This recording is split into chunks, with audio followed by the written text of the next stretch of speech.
Un pastor alemán adulto, con las patas temblando y la mirada rota, es arrastrado por un pasillo metálico hacia una sala sin retorno. Sus ojos húmedos lo dicen todo. Él ya sabe que lo llevarán a ser sacrificado. Nadie lo acaricia. Nadie lo llama por su nombre. Es solo un número más. Pero cuando parecía que todo estaba perdido, una voz inesperada cambia su destino. Lo que sucederá después te hará llorar. Quédate hasta el final de esta historia real. Te juro que no volverás a ver a los perros abandonados de la misma manera. Antes de comenzar, suscríbete al canal, activa la campanita y deja tu like. Eso nos ayuda a seguir compartiendo historias verdaderas, emocionantes y que cambian vidas. El refugio olía a lejía, humedad y resignación. Aquel lunes, el cielo estaba cubierto, y el viento hacía vibrar los barrotes oxidados de las jaulas. En la celda número 18, un pastor alemán adulto permanecía echado sobre el cemento frío. No ladraba, no se movía, solo respiraba lentamente, como si cada aliento le doliera. Llevaba allí 16 días. Su ficha era escuetas, pastor alemán, macho, aproximadamente 8 años, sin chip, recogido en carretera, muestra signos de ansiedad extrema, sin reclamaciones. Le llamaban el 18. Nadie le había puesto un nombre, nadie había preguntado por él. El protocolo era claro. Después de 15 días, sin ser reclamado ni adoptado, los animales que mostraban comportamientos no sociables eran eutanasiados para liberar espacio. Frío, legal y rutinario. A las 9:04 de la mañana, 2 trabajadores se acercaron a su jaula con una correa vieja y guantes. Vamos, amigo, dijo uno, sin mucho ánimo. Hoy es tu turno. El perro se resistió al principio, no con violencia, no con fuerza, simplemente se dejó caer más sobre el suelo, como si su cuerpo supiera lo que venía, como si su alma ya hubiera soltado todo, pero lo alzaron entre dos. Su cuerpo temblaba, no lloraba como un humano, pero sus gemidos eran tan humanos que dolía escucharlos. Lo arrastraron por el pasillo, pasaron junto a otras jaulas, donde algunos perros ladraban, otros gemían, y otros, como él, solo observaban en silencio. Entonces, ocurrió algo. Una voluntaria nueva,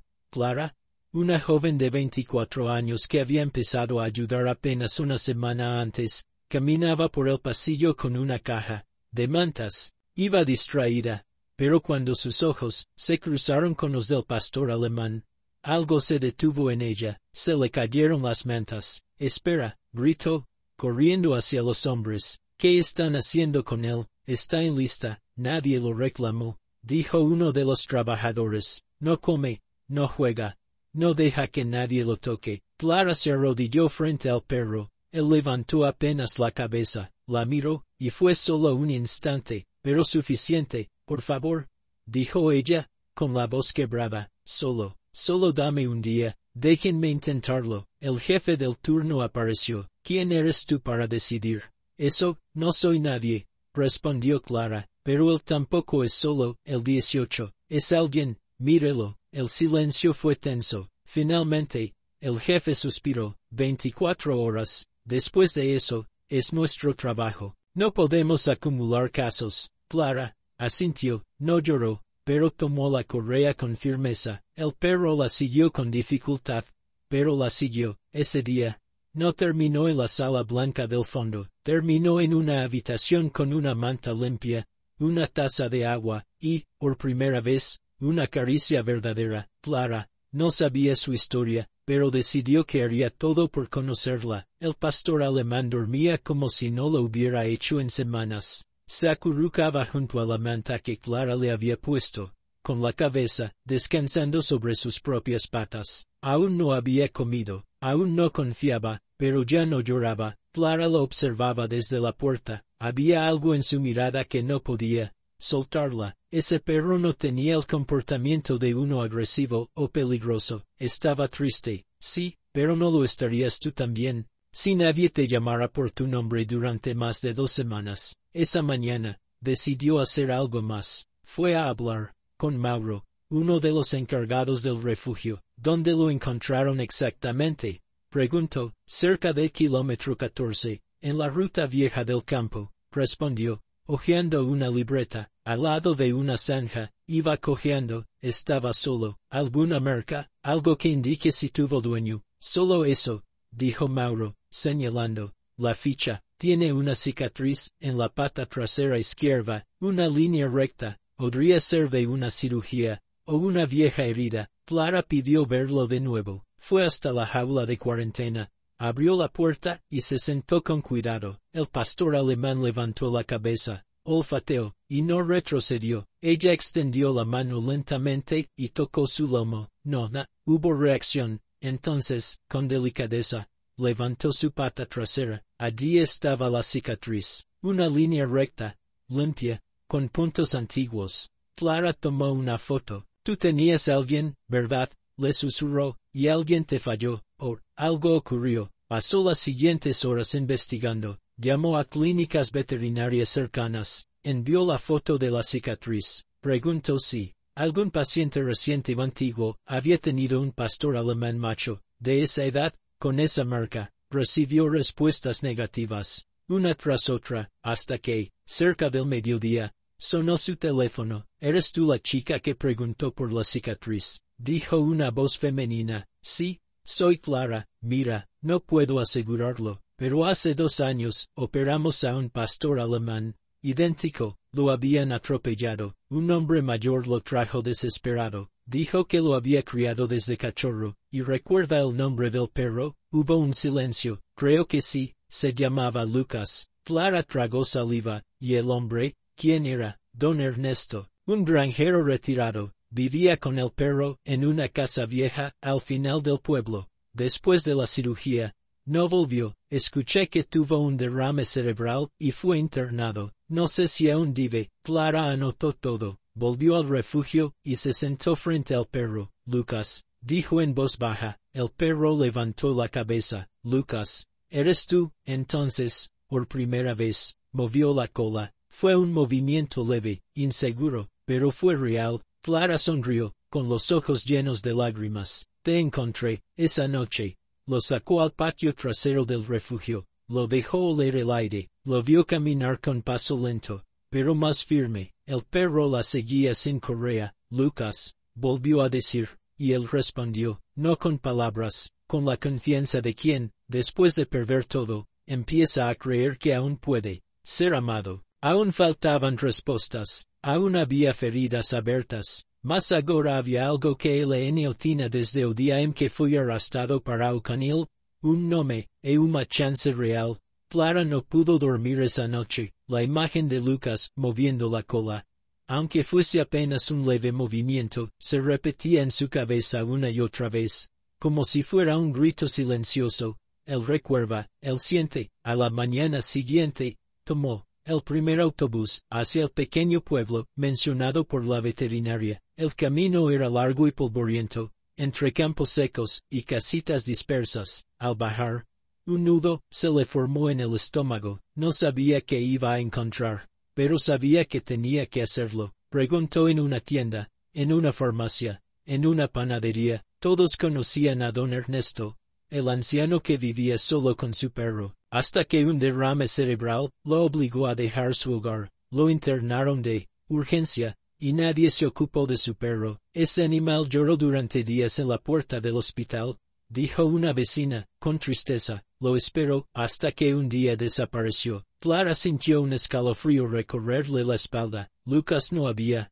sido abandonado, había sido olvidado. Llegó al asilo local cerca del mediodía, explicó quién era y por qué venía. Las enfermeras se miraron con sorpresa, luego con emoción. Está en la habitación 4 bites, pero no habla desde hace meses. Clara respiró hondo y entró. Don Ernesto yacía acostado, delgado, con el rostro pálido y los ojos cerrados. La ventana dejaba entrar una luz suave. Clara sacó una foto del bolsillo. Era Lucas, echado sobre una manta, con los ojos tranquilos. Don Ernesto, dijo en voz baja, creo que encontré a alguien que le pertenece. El anciano no respondió, pero sus párpados se movieron. Clara se acercó, le mostró la foto, y entonces, lo imposible ocurrió. Una lágrima rodó por la mejilla de don Ernesto. Lucas, susurró, con la voz quebrada. Una de las enfermeras se tapó la boca con las manos. Había sido la primera palabra que decía,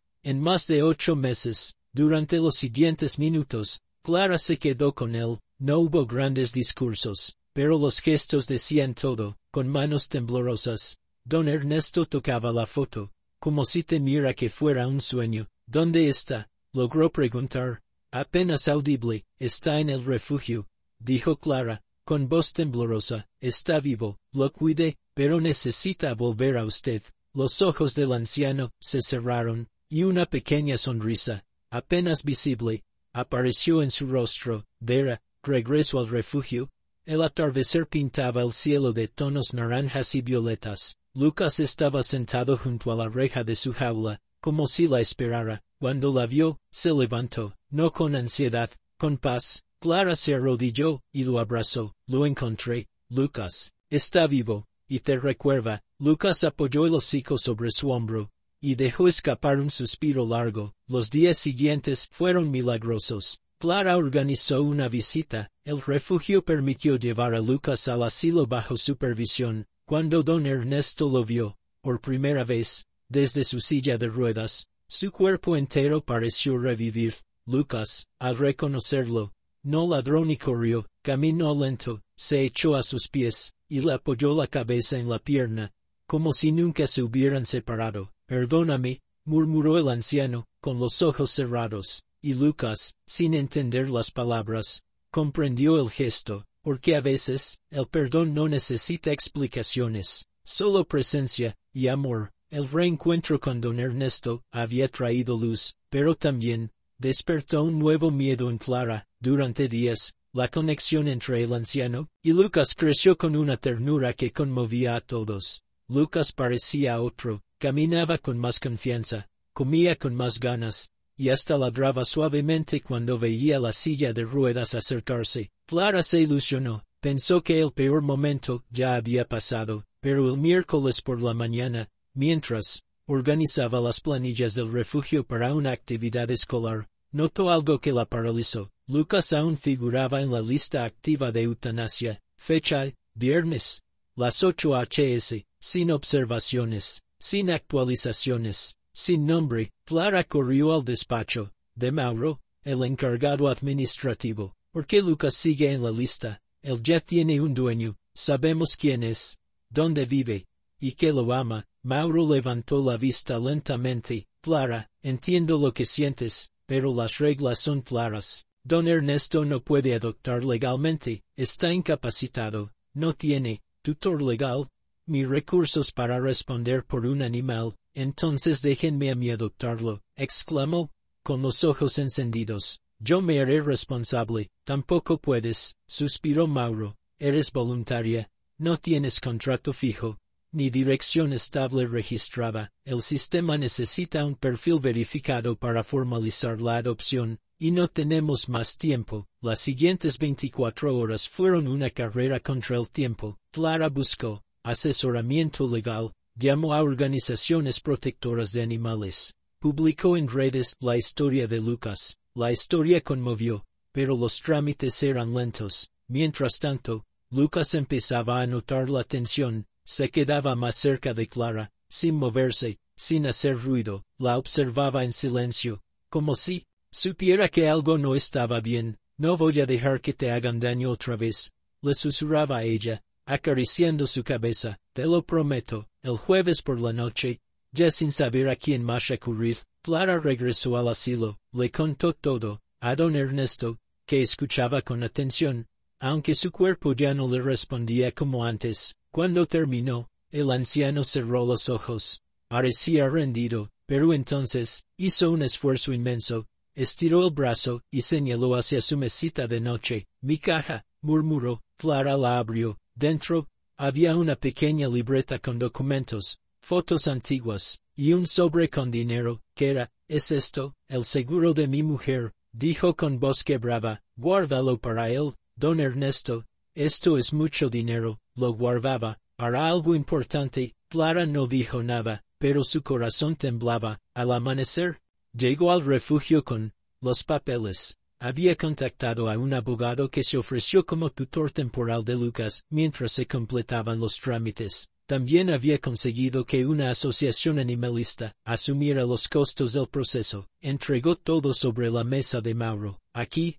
está, todo legal, ya no hay excusas. Mauro la miró por largo rato, suspiró, y rompió la hoja de la lista donde aún decía Animal N18. No sé cómo lo lograste, dijo, pero lo hiciste justo a tiempo. Clara salió al patio. Lucas la esperaba, como cada mañana. Esta vez, al verla, corrió hacia ella con una energía nueva, se echó a sus pies. Ella lo abrazó con fuerza. Estás a salvo, Lucas, esta vez, para siempre. Pero lo que ninguno de los dos sabía, era que el destino aún tenía una última prueba, una prueba que pondría en juego no solo sus vidas, sino la promesa de que nunca más serían separados. La noticia de que Lucas había sido salvado corrió por el refugio como fuego en pasto seco. Algunos trabajadores aplaudieron en silencio, otros, simplemente, sonrieron como si una pequeña justicia hubiera sido hecha en medio de tantas historias inconclusas. Clara, por primera vez en semanas, respiró con alivio. La libertad de Lucas era oficial, su ficha había sido actualizada, su nombre escrito con tinta firme, y su estado modificado al adoptado temporalmente en proceso de validación permanente, pero la alegría duró poco. 3 días después, una camioneta gris, sin identificación oficial, se estacionó frente al refugio. Bajaron 2 hombres con trajes oscuros y carpetas bajo el brazo. ¿Quién está a cargo?, preguntó uno, sin siquiera presentarse. Mauro los recibió con desconfianza. ¿De qué se trata? Inspección de rutina. Tenemos denuncias sobre irregularidades en procesos de adopción, sobre todo en casos no autorizados. Clara, que se encontraba limpiando el área de cachorros, escuchó cada palabra. Su cuerpo se tensó. Uno de los hombres hojeó papeles, hasta dar con la ficha de Lucas. Este perro, pastor alemán macho, rescatado sin chip, está marcado como adoptado en condición excepcional. Sí, respondió Mauro, ya molesto, porque fue un caso excepcional. Hay pruebas, documentación, testimonios, lo sabemos. Por eso vinimos. Durante horas, revisaron archivos, preguntaron por Clara, pidieron hablar con el abogado que figuraba como tutor. Incluso llamaron al asilo donde estaba don Ernesto. No encontraron irregularidades graves, pero uno de ellos se mostró firme, aunque el proceso fue legal. La situación del perro sigue siendo inestable. No hay un dueño con residencia permanente. El anciano no puede cuidarlo, y su tutora está en transición legal. Eso nos obliga ¿a qué? Interrumpió Clara, con rabia contenida, a trasladarlo a un centro de evaluación, hasta que se determine su destino final. Van a llevárselo, es lo que indica el reglamento. No podemos permitir que un animal quede en una zona gris. Clara sintió que el mundo se le venía abajo. No pueden hacerle eso. Él ya estuvo en jaulas, ya fue arrastrado por pasillos fríos, ya estuvo a punto de morir.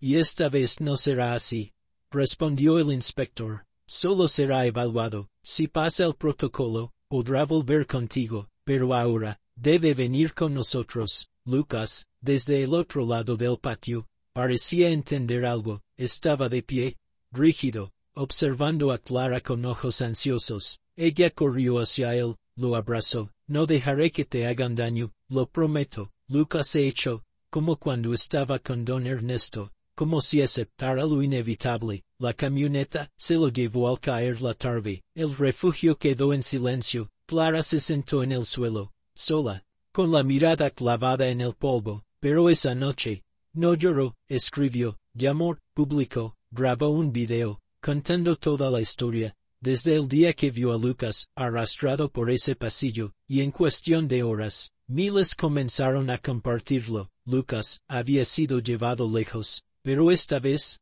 no estaba solo. El mundo empezaba a conocer su nombre, y eso cambiaría todo. El video se había grabado con un celular viejo, sin luces profesionales, sin guión, sin maquillaje. Solo Clara, con los ojos rojos, sentada frente a una manta vacía, Contó la historia desde el principio, habló del perro sin nombre, del pasillo de la muerte, del anciano que volvió a hablar al ver a su perro, y de cómo, después de todo eso, Lucas había sido llevado otra vez como si su historia no valiera nada. El video duraba 4 minutos, y bastaron 4 horas para que se volviera viral. En la mañana siguiente, Clara recibió más de 100 mensajes. Personas comunes, asociaciones de rescate, abogados animalistas, incluso periodistas locales que querían conocer más sobre Lucas. En Twitter, el hashtag Lucas no está solo comenzó a subir. En la radio,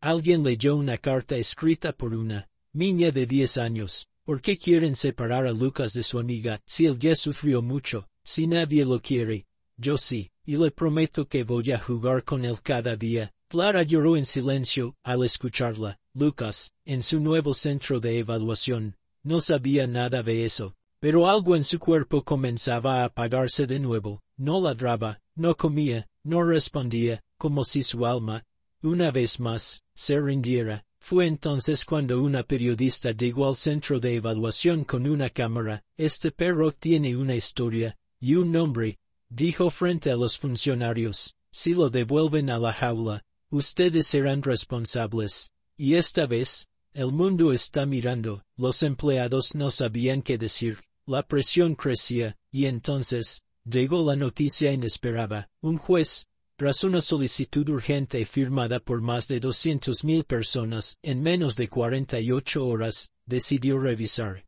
el caso. La historia de Lucas no es la de un perro cualquiera, dijo, es la historia de todos los que han sido olvidados y aún así esperan. No hay razón jurídica que justifique más sufrimiento. Ordenó su liberación inmediata y el reconocimiento legal de Clara como tutora definitiva. El refugio entero celebró. Don Ernesto, desde su habitación, apretó la foto de Lucas contra el pecho y murmuró, gracias. Clara fue a buscarlo con una correa nueva y un saco rojo que decía Lucas bordado a mano. Cuando lo vio en el patio del centro, pensó que él no la reconocería, pero Lucas sí la vio, y sí la reconoció. Corrió hacia ella, saltó, ladró, y, por primera vez, lloró de alegría. Clara lo abrazó con fuerza. Esta vez no te vas a ir a ningún lado sin mí, le susurró. Esta vez, nadie más decide por ti. Lucas apoyó la cabeza en su pecho, y respiró, como si, por fin, pudiera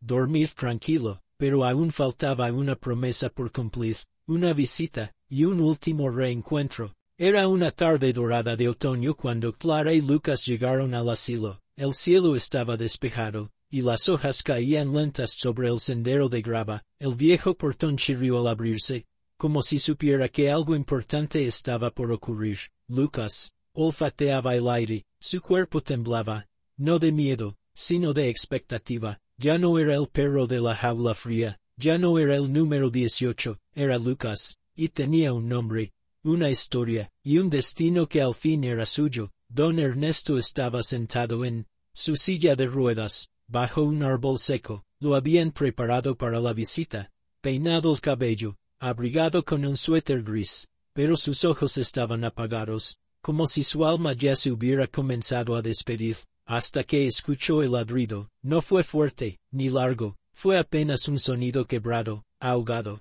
como si viniera desde lo más profundo del tiempo. Sus párpados se levantaron lentamente, y entonces lo vio. Lucas corría hacia él. Clara no lo detuvo, solo sonrió, con lágrimas cayendo sin control. El pastor alemán llegó hasta el anciano y se echó a sus pies. Lo olfateó, lo tocó, y luego colocó su cabeza sobre la rodilla derecha de su viejo amigo. Don Ernesto temblaba, con manos débiles, acarició esa oreja rota que tanto había amado. Volviste, susurró, fue la última palabra que dijo ese día, tal vez, la última que necesitaba decir. Permanecieron juntos más de una hora. Clara observaba desde unos pasos de distancia. Nadie hablaba, no hacía falta. Los ojos de Ernesto, por fin, estaban en paz, y los de Lucas, también. Los días siguientes fueron distintos. El asilo permitió visitas semanales. Lucas entraba caminando sin correa, saludaba a todos y buscaba su silla habitual. Se echaba allí, como si con su sola presencia pudiera curar las grietas de la vejez. El personal notó algo curioso. Desde que Lucas comenzó a visitar el lugar, los demás ancianos hablaban más, sonreían más. Uno incluso volvió a caminar dentro del patio para lanzarle una pelota. Lucas no era solo un perro, era un puente, pero el cuerpo de don Ernesto se apagaba. Una tarde, ya no pudo levantarse, y al anochecer, se fue en silencio, con la foto de Lucas entre las manos. Clara lloró mucho. Lucas, al regresar al asilo, y no encontrarlo, buscó con el hocico en el aire, recorrió el árbol, la silla, y luego,